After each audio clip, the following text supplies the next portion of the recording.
But I went and I put it in my car, and then Dano, the free agent frenzy continues. First per Jordan Schultz and now per Adam Schefter. ESPN sources the Miami Dolphins have agreed to trade three-time All-Pro cornerback Jalen Ramsey to the Pittsburgh Steelers as part of the trade. Ramsey will get a $1.5 million raise this season, bringing his compensation up to $26.6 million. My dad's first thought, I got to write a column. Hell yeah. I mean, he's been on the trade market for about 9 years. I don't know if I always judge breaking news by how surprising it is. It was just a matter of time until they traded him, right? So you don't want to have to go write it. Is that just you pitching why you don't need to go write a column? That's how you react to a major name. Didn't he have a rivalry with DK Metcalf? That'd be cool. I can make the argument that Jalen Ramsey is one of the best athletes in the history of the state of Florida. From Florida State on, one of the top 5 Florida State athletes I've ever seen. In terms of like being jealous that they're a Knoll and not a Kane, Jalen Ramsey's right up there with Dalvin Cook. I don't believe, well, this isn't even arguable. The Jalen Ramsey era here didn't produce any of what it was supposed to for anyone but Jalen Ramsey, who I believe delivered on everything it is that he was promised to be, and they didn't have enough around him to rise to his level of excellence. And now a very long career heads to Pittsburgh with Aaron Rodgers and a team that's totally in win now mode. In a way the Dolphins aren't, right? The Dolphins can't be seen as being in win now mode given that they're now paying the penalties of all they were all they didn't accomplish the last 3 years while being in win now mode, and now they can't afford Jalen Ramsey. Yeah, particularly because it leaves their cornerback position probably the weakest cornerback room in the league or close to it. That's cool that he and DK get to fight in practice every day now too.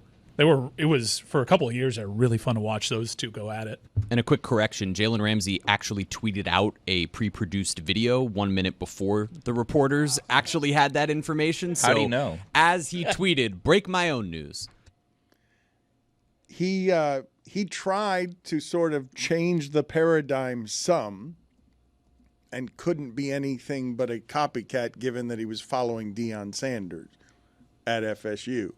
But when he shows up to Jacksonville for, camp in a Brinks truck, was it because I forgot about that. Was it because he was about to be paid or he had been paid? Why is it? I think it was like I want to get paid. Yeah, he was. Yeah, pay me. Jalen Ramsey has traded him. Jalen Ramsey has tried to manufacture his own news with music videos or making viral noise for about the last 5 to 10 years. And what I associate with him in no particular order is extraordinary Florida athlete, showed up in a Brinks truck at Jacksonville, and immediately Jacksonville got scared and traded him because of everything that was in copycat Deion Sanders style, and did an interview with, I believe, GQ, in which he said, among other things, that Josh Allen sucks and would always suck, and just crushed an assortment of quarterbacks, and then never spoke that honestly to the media ever again after that story because he said Josh Allen was going to suck. But take me through the history of this right here, where he's showing up in Jacksonville with duffel bags emerging from a Brinks truck, and you're telling me he had not yet gotten his money? Are you sure he had not yet gotten his money? It looks like he's gotten it.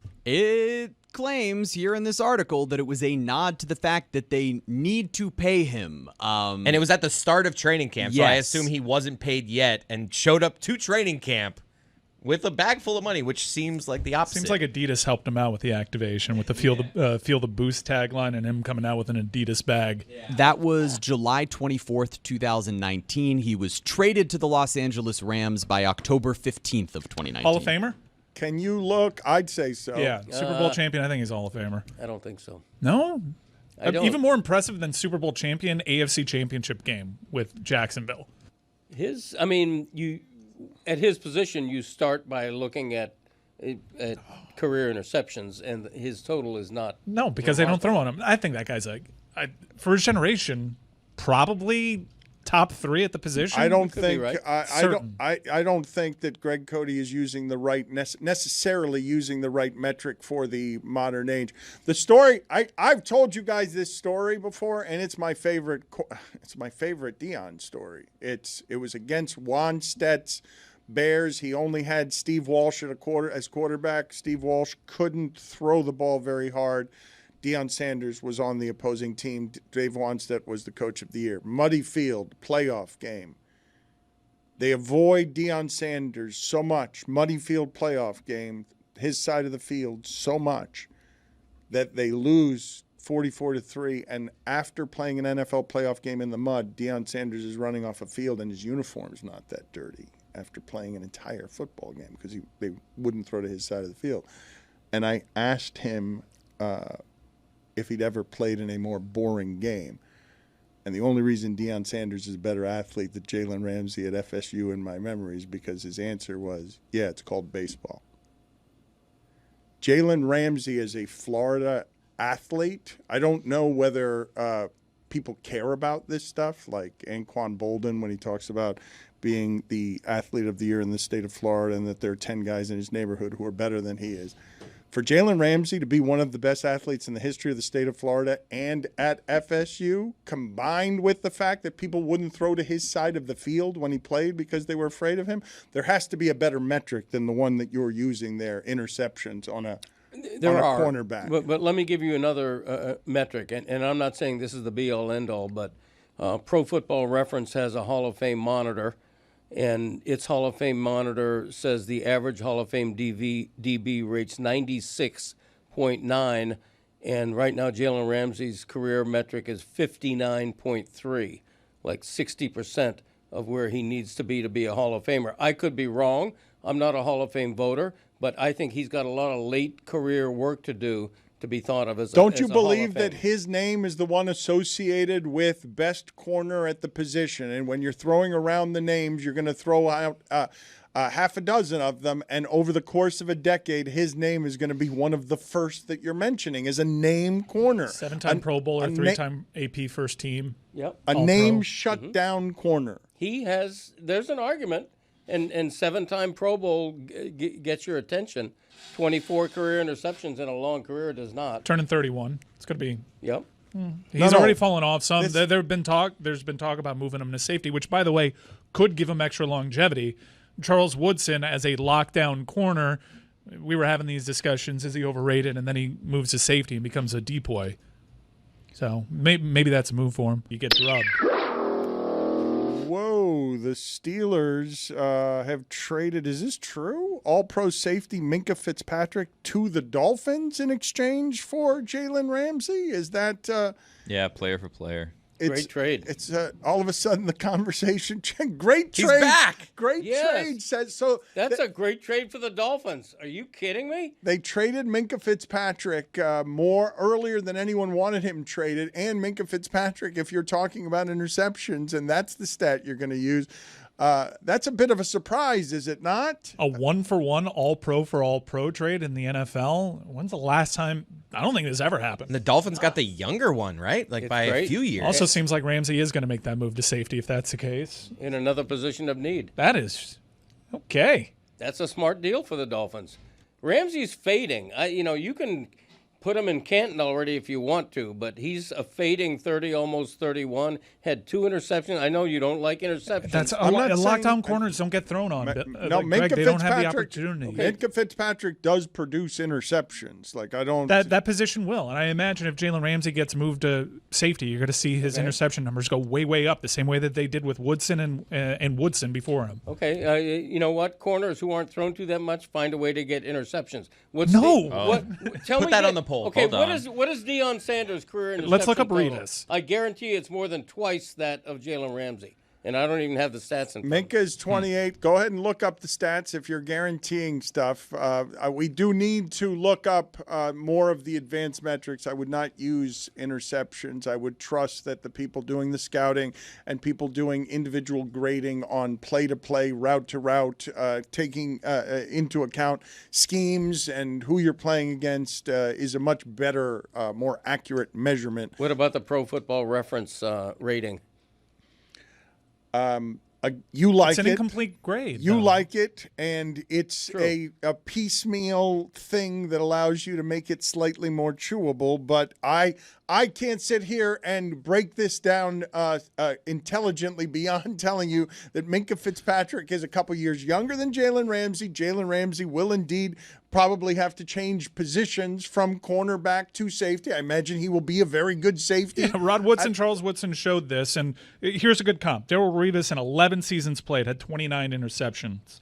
Jalen Ramsey in 8 seasons played has 20 as of the end of 2024. So he has an opportunity to catch up, and his interception total is aligned with a shutdown corner that eliminates the side of the field. How about Deion Sanders? Deion Sanders played in a different era and was a different player altogether. But Greg is right. And better. But, okay, the level for Hall of Fame is Deion Sanders? That's not the tipping point. 53 interceptions for Deion Sanders in his career, 24 for Jalen Ramsey. Yeah, he was a ball hawk. How about that's not Jalen Ramsey's game. How about Minka Fitzpatrick? How many? If we're going to do it just with interceptions, we've got a cornerback for cornerback trade between two teams that Corner are, for a safety. Okay, yes, forgiveness. 20 for Minka. So it's 20 for Minka. Okay, and it's between two teams that between them cannot win a first-round playoff game. Correct? Between them. Since Ben Roethlisberger, there have been no victory. So much so that Mike Florio's on with us, and he's doing the tap dance of Mike Tomlin hot seat, yes or no. 18 seasons coaching, never a losing season, but can't get past the first round. Do you realize how absurd it is to say, in the modern age, in a show where I was talking about how quickly Toronto's general manager can be deposed, that one of the most amazing stats in sports is the Pittsburgh Steelers have had 3 coaches? That makes no sense. I really wish Pro Football Focus was around when Jerry Rice and Deion Sanders were going head-to-head 2 times a year. You guys are old enough to remember. What was that like? The greatest DB ever against the greatest football player ever going up twice a year. Oh, you know how that was. Jerry Rice did everything the right way, and Deion Sanders does everything the wrong way. But who won? Who got the better of the other one? Who won? Who won? Who was better? I don't remember. Really? Yes. 50-50. Well, I mean, Jerry Rice won for all time because Remember his how team was, awesome his Josh team was Norman, the one winning. Josh Norman versus Odell, when Odell was at the peak of his powers, was amazing. There are rumors that the NFL has buried that NFL Films video because of what was being said on the field. The best one was Andre Johnson and Cortland Finnegan, right? Well, he beat his ass. And for Andre Johnson to display that when that's not his personality type. At all. And it shows you why there are weight classes in combat sports as well. DK Jalen Ramsey got up there, got pretty hostile. But the best one we have seen, wait a minute, didn't Talib have one too? Didn't Talib? Crabtree, right? Crabtree and Talib, 2 guys who get so emotionally volatile and are at such a frenzied state of competition that inevitably they end up fist fighting because there's a disrespect in the middle of it. Andre Johnson, though, that was so far out of character. Everyone knew that was Cortland Finnegan being Cortland Finnegan because Cortland Finnegan could do that to anybody. But once you've done it to Andre Johnson, Andre Johnson's the rare person in demeanor where everyone watching that is like, yeah, Cortland probably did something wrong there. I don't know what he did, but clearly, he probably did something that deserved that beating. Yeah, well, he was a dirty player, Cortland Finnegan. I mean, that was. But I'm just saying, do you know how rare it is for a player to have the pristine reputation that while he's kicking someone's ass, you're like, yeah, that other guy probably deserved it.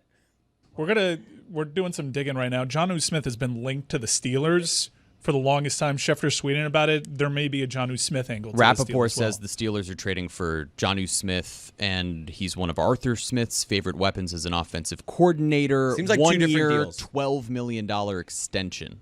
So at this point, all in all, according to Schefter, the Steelers get Jonnu Smith and Jalen Ramsey. The Dolphins get Minka Fitzpatrick and a late-round pick. All right, so let's break this down quickly for a moment on the idea that the Dolphins have been win now for 3 years. They have been trying to get to where the Steelers are and failing. They have not gotten to so much as a playoff victory. Mike Tomlin is doing win now stuff that feels desperate. This trade, both of these trades have been talked about for a while.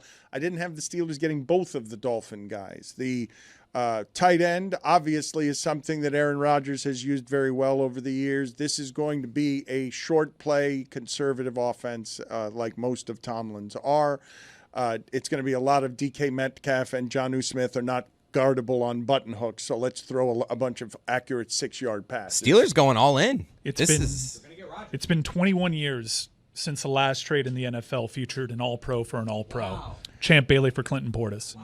But this is what all in looks like if you're the Steelers and you've got a coach, one who has as much stability as an organization can ever give a coach, but also has provided as much stability as a coach can provide. And this is a season of uncommon pressure for Mike Tomlin because of the desperation he welcomes into his huddle in a win right now Aaron Rodgers. The Steelers are going to be just aggressively all in on Tomlin either gets further in the playoffs this year or he's in big trouble. The problem is you would think that the Dolphins would have been in that same mind frame. They trade a Pro Bowl cornerback at a position of great need that really leaves them bereft at an important position, and they trade Jonnu Smith, the former FIU Panther, who had a great season for Miami last year. He came in as a very offensive tight end and did just what he was supposed to. So they missed both of those players. I'm going to guess, though, that McDaniel feels like he can do that with a tight end, whoever that is. I mean, it's one of the reasons that they let go of Gesicki, right. who I'm sure did he can. stuff like that still with Burrow, because I'm guessing that that's a position that they feel is pretty disposable. But it's not going to be for Aaron Rodgers and the Steelers. It wasn't until last year, though. It was weird. Tight ends always produce in that zone scheme that dates back to the Shanahans, and it wasn't until Jonnu got here that they got that production. So to see him go, it's going to be live breaking trade in the middle of the show. I'm alive.